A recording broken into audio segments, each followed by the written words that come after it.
You're watching Can TV. I'm on Channel 21, and my name is Jordan Rivers, and you're watching Turn the Pages.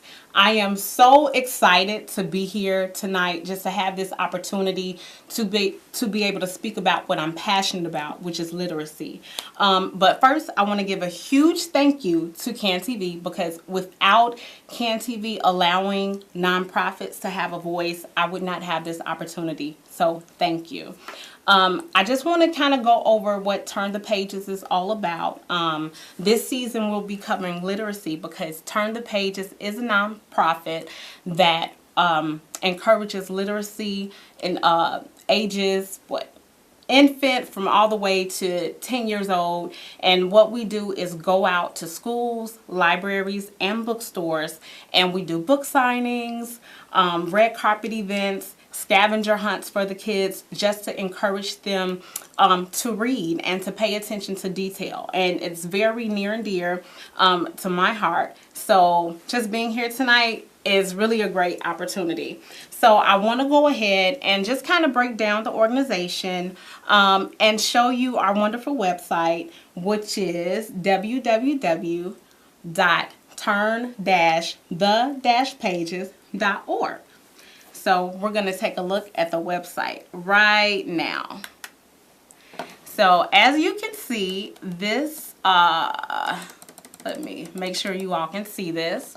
This is our homepage, and on the homepage, you'll see me doing readings at various events just throughout the year. Something that's really important to me are our wonderful literacy ambassadors. As you see, there are these beautiful pictures. I think we had a wonderful casting call last year in the summer of 2016, and we picked the perfect literacy ambassadors. These children, they love to read, they love their families, they love school, they're honor roll students, and I definitely think that they are the perfect role models for kids their own age. So you can see Ryan and Evan right here, and for more information about them, you can go right onto the site and take a look. And talk show. So because we're talking about literacy and education, of course, we're going to be looking for guests across the education spectrum. So that's teachers, that's speech specialists, counselors, everyone who has a hand in the Chicago public school systems, as well as suburban schools. We definitely want to hear from you. So you can scroll down and just fill out the form and submit, and we make it very easy. Back to home. So again, thank you for tuning in. I just wanted to make sure you understood what Turn the Pages is about. And so I try to make sure that whenever I'm going to break some information down for you, I want to make sure you understand it. So I'm going to provide pictures, and I'm also going to throw out some statistics, but I will always cite where I receive that information from. I want to break down poverty. There are 6 various definitions of poverty, and it's really important because poverty actually affects the way kids learn, because they have to focus on whatever is going on at home, and that may cause commotion in a classroom because they don't know how to deal with their emotions. And so one of the reasons why I want to break this down is so that you can understand what teachers go through on a regular basis, because until you can really uncover things that kids go through and families, you can't really understand our teachers. And for the last couple of years in Chicago, we have been watching the news and talking about the teacher strikes that maybe have happened or will arise. I really feel that teachers are overworked and underpaid, because your child or children, they're at school 6-8 hours a day, and so the teachers are actually the counselors, the teachers, the aunts, the uncles, and they do a lot of great things with children. So I'm going to use the overhead. I've been reading from Eric Jensen's book, Teaching with Poverty in Mind. So this was very interesting to me, and I'm still reading it. But as I read it, I'm going to break down some things. I even made sure that I provided some pictures for you. And they may not be 100% to the definition, but I wanted I want to provide it so that you actually have an idea of what the definition is, because some people are actually visual learners, and so I want to make sure that it's understood. So we're going to talk about situational poverty. It's generally caused by a sudden crisis or loss and is often temporary. Events causing poverty include environmental disasters, divorce, or severe health problems.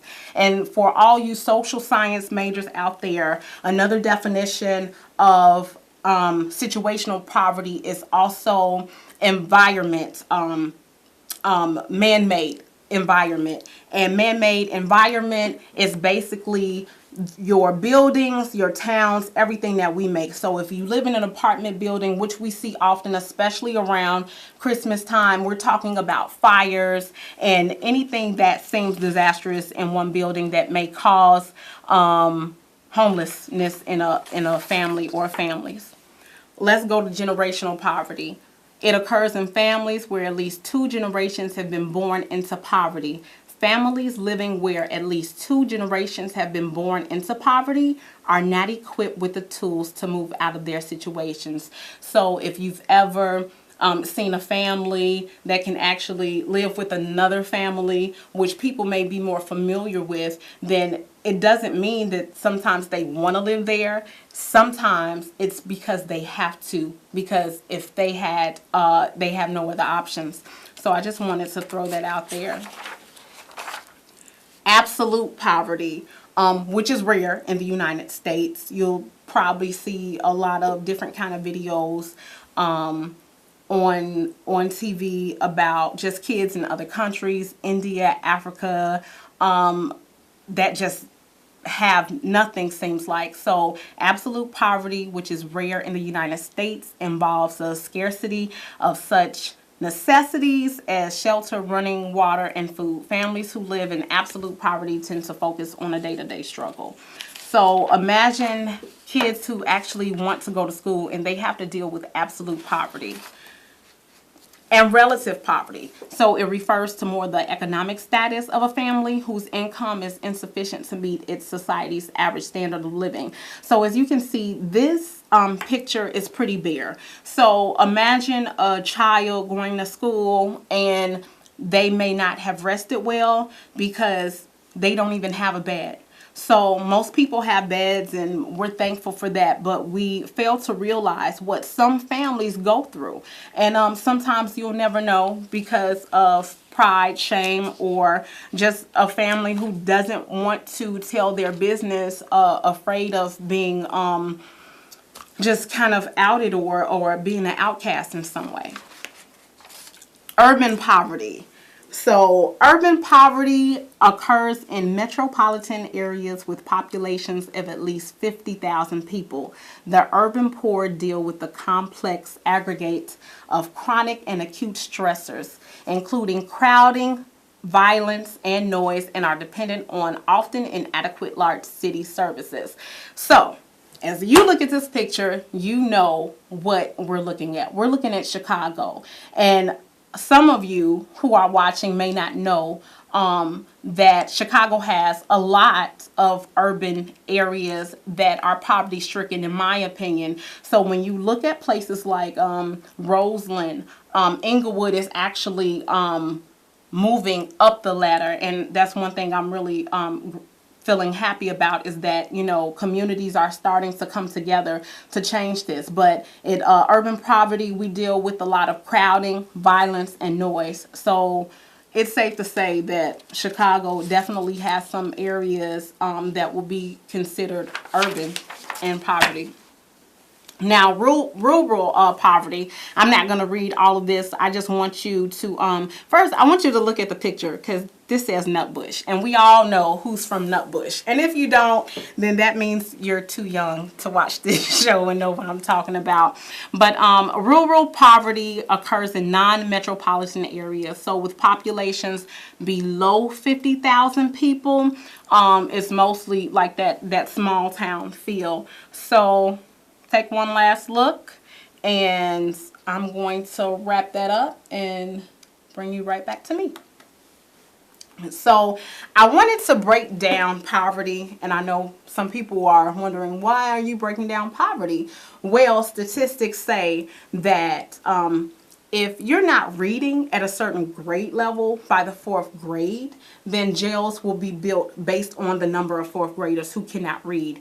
And most people who are incarcerated, they come from a poverty background. And so it's really important to understand why education is important, because the more you read, the more you learn, and the more doors open to you.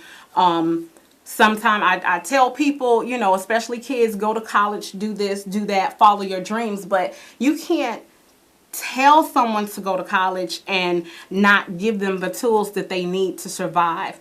And the more you read, the more you become educated, whether it's about your field or it's just being able to relate to someone else, or someone else's situation, whether it's fiction or nonfiction. So I just really want to point that out to show you how poverty is definitely next to education. And so I want you to understand that teachers, they have to deal with a lot these days. And sometimes it can be a sad situation. So if you have children, or even if you don't, I want you to be active in your child's life in school, and develop a relationship with the teacher. We have a caller, so I'll take that caller right now. Good evening. Good evening. Yeah, I just kind of wanted to, break in and reiterate something, or just inject something there. You were talking about these different forms of poverty Yes. and generational poverty and people being born into poverty and not being able to get out. But I want to kind of backtrack you a little bit.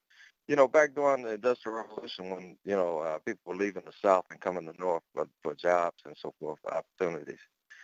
The how you want to say it, um, extended family living situation was the most opportunistic way to survive, and people from there got their footing and went on. Uh, Times were a lot different than they are now. I kind of understand what you're saying, but I didn't want to, leave that solution that, people, it shed a little light so it's not so slighted. It looked like, if you're living in an extended family situation or two families living together, that Absolutely. Well, thank you for calling in. beat down way, and that's, otherwise you're doing a good job explaining yourself. Well, thank you. Thank you very much. I feel like I need a bell to say, oh, our first caller, and it was someone who I don't actually know. So that's a plus for me. Um, so let's talk about technology. When you're talking about poverty, and right now people use social media for everything, and that's great. But what about the children who actually have homework where they have to research things for a report? Some people don't have access to a computer at home, and so this opens the door to talk about the Chicago Public Library. There are 80 locations in Chicago. If you can, please go visit your Chicago Public Library. We have another caller. I'll take it.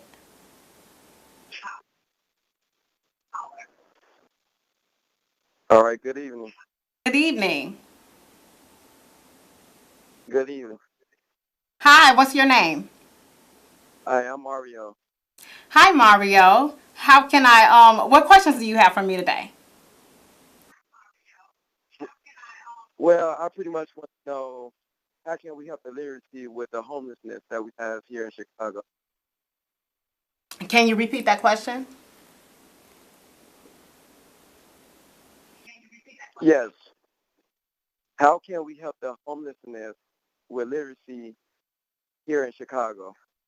Okay, that's a great question. One of the things that I would suggest is go to your neighborhood schools, talk to the principals, talk to the assistant principals, and build that relationship with them and ask them what do the kids need in that area.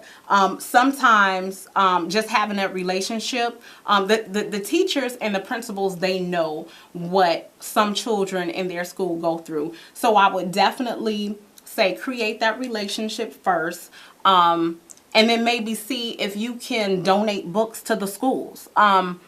Kids need books, and so that will be a great way to help homeless children who actually want that education. So there are so many things that you can do. I just really don't want to put it all in one box. So that's one. Does that help? Yes. Okay, well, thank you for calling in. I hope you tune in, especially in 2 weeks. All right, I'm a lifetime. Okay. Well, have a great evening. Okay. So that was the second caller. We were talking about tech and how important it is. Some families don't have computers, but we do now have families who have smartphones. So that, in a sense, has helped created a small gap for kids who are behind in technology. So what I have here, Liz Sultan. She broke down that 56% of teachers in low-income schools say that their students' inadequate access to technology is a major challenge for using technology as a teaching aid. So basically what that means is you can teach a child at that moment in class using the computer, teaching him or she how to cruise through the different sites or whatever it is you may be teaching at the moment. But if they don't have a computer, they can't go over that or reiterate it. So again, use your Chicago Public Library. There are 80 locations. Get a library card. I have one, and it's the most wonderful thing that you can actually use if you cannot afford books or afford to go to some type of computer lab or just have that equipment in general. Let me give you some literacy statistics that are very important, and I'll try not to go over. I have 5 minutes. This time goes by so quick. BeginToRead.com, it breaks down literacy and how it affects you as an adult. So I'll start with one of the most important to me. 2/3 of students who cannot read proficiently by the end of fourth grade will end up in jail or on welfare. So this is from BeginToRead.com, and an important statistic. For those parents who always, ask, how can I get my child to read? Make them. You're their parent. 20 minutes a day, whether you're reading to them or they're reading to you, it will go a long way. Also, once you set up some type of daily routine for this, they'll actually love it. And I like to give tips on to parents on how to encourage your child to read. One thing that I will say is an absolute no-no is do not, I repeat, do not force your child to read a book as punishment, because they won't want to do it at that point. And so you're making them not want to, because you're using it as a punishment. A punishment is being in your room without the TV on. That's a punishment. Reading a book, that's magical. So please do not punish your child and say go read a book, because they will not like it. Secondly, I want to get into the whole monkey see, monkey do say. Well, if they see you reading a book, they are more prone to reading a book on their own. The third tip I have, especially for the moms, because I have 2 sons at home, and we always say boys don't like to read. And I have friends who have boys, and they like to force the boys to read books that they don't like. So comic books is still a form of books they're reading. That's all they need. If that's all that they are interested in, then let them read comic books. Let them read books that sound crazy, like Butt Wars. Yes, that is a real title of a book. And boys tend to like things that are more silly. They're not girls. Girls are a little bit emotional. They may want to read about girl fights and things of that nature. But anything to get them to read would be wonderful.